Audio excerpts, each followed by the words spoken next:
जय माता दी। दोस्तों, नवरात्रि का समय माँ दुर्गा का आशीर्वाद प्राप्त करने का सबसे उत्तम समय है।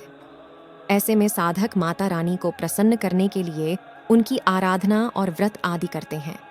लेकिन इस दौरान व्रत के नियमों का भी ध्यान रखना बेहद जरूरी है, तभी इसका पूर्ण फल प्राप्त होता है। माँ की ममता को अनुभव के लिए हमें कुछ नियमों, कुछ विधान का ध्यान रखना पड़ता है जब तक हम इस इंसानी शरीर में। तो आज मैं आपको ऐसे ही 6 नियम, 6 विधान बताऊंगी जिनका हमें माँ दुर्गा की पूजा के दौरान खास ख्याल रखना पड़ता है। नमस्कार दोस्तों, स्वागत है आप सभी का वैदिक ज्ञान यूट्यूब चैनल पर। तो आइए जानते हैं पहला नियम, लाल रंग का महत्व। जी हाँ दोस्तों, माँ दुर्गा की पूजा में आपको लाल वस्त्र पहनकर ही पूजा करनी चाहिए।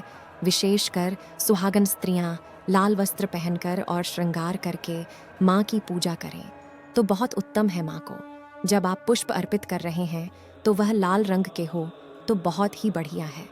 जैसे कुनेर, गुड़हल, लाल गुलाब, पलास आदि पुष्प जो लाल रंग के हैं वह माँ को बहुत प्रिय है।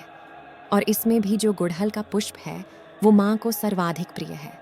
शास्त्रों के अनुसार गुड़हल के पुष्प के शुरुआती भाग में ब्रह्मा, मध्यम में विष्णु और अंतिम भाग में महेश और अंकुरण भाग में स्वयं माँ दुर्गा का वास होता है। इसीलिए गुड़हल का पुष्प माँ को सर्वाधिक प्रिय है।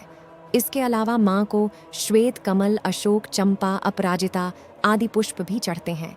लेकिन जो माँ को सबसे ज्यादा प्रिय पुष्प है वह लाल रंग के पुष्प ही होते हैं। माँ दुर्गा की प्रतिमा या तस्वीर आपने मंदिर में जहाँ रखी हुई है वहाँ पर भी लाल वस्त्र बिछा हो तो बहुत बढ़िया है। और जिस चौकी पर आप माँ की स्थापना करते हैं उस चौकी पर भी हमेशा लाल वस्त्र बिछाना चाहिए। माँ की पूजा में आसन भी लाल रंग का होना चाहिए। जो अक्षत आप माँ को अर्पित कर रहे हैं उन्हें भी कुमकुम या रोली मिलाकर माँ को अर्पित करने चाहिए। ऐसे में माँ की विशेष कृपा मिलती है। और माँ की पूजा में प्रयोग होने वाली सामग्री जैसे लोबान, गूगल, धूप, रोली, ये सब चीज़ें लाल कपड़े में ही रखनी चाहिए, क्योंकि लाल रंग निडरता, खुशियों का और प्रेम का प्रतीक है और माँ दुर्गा स्वयं प्रेम स्वरूप है। तो आइए अब जानते हैं दूसरी जरूरी बात। माँ दुर्गा की पूजा में जिन बर्तनों का आप प्रयोग कर रहे हैं वह पीतल या तांबे के बर्तन हो तो बेहद बढ़िया। अगर चांदी के बर्तन है तो भी बहुत अच्छा है। लेकिन कोशिश करें कि अगर चांदी के नहीं भी हो तो माँ की पूजा में आप जिन बर्तनों का प्रयोग कर रहे हैं वह पीतल या तांबे के हो तो बहुत उत्तम होता है। अब आइए चलते हैं तीसरे नियम की तरफ कि माँ की पूजा में माला कौन सी होनी चाहिए। तो दोस्तों, माँ दुर्गा की पूजा में आपको निम्न में से किसी भी एक माला का प्रयोग करना चाहिए। लाल चंदन, जिसे रक्त चंदन भी कहा जाता है, स्फटिक और रुद्राक्ष। और दोस्तों, इनमें से सर्वश्रेष्ठ मानी गई है लाल चंदन की माला। चौथी जरूरी बात, माँ दुर्गा को पूजा में शहद मिला हुआ दूध रोजाना अर्पित करें। माँ की कृपा प्राप्त करने का ये बेहद उत्तम और सर्वश्रेष्ठ विधान है।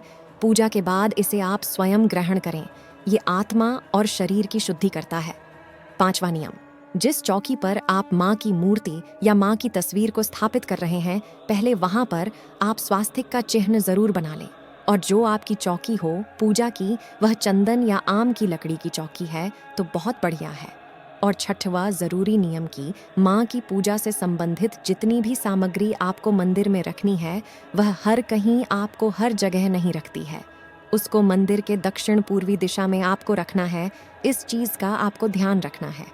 तो दोस्तों, यह थी कुछ ज़रूरी बातें जिनका पालन करने से माँ अवश्य मनोकामना पूरी करती है। दोस्तों, उम्मीद है ये जानकारी ज़रूर आपको पसंद आई होगी। वीडियो को लाइक, शेयर ज़रूर करें। अगर आपने अभी तक हमारे चैनल को सब्सक्राइब नहीं किया है तो चैनल को सब्सक्राइब ज़रूर करें। आप सभी का धन्यवाद।